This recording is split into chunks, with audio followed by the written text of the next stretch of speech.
রাজীব এদিকে তাকা, তুই তো হল আমাদের, শুধু ধরবি ধীরে ধীরে, মানুষের টিপার দরকার নেই। أما بعد فاعلموا أن يومكم هذا يوم عيد لله عليكم فيه عيد الإنسان ولدعون إلى الصلاة والعفو والغفران الله أكبر لا إله إلا الله الله أكبر لله الحمد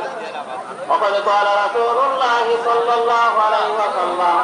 إن لكل أمة وهذا عيدنا الله أكبر لا إله إلا الله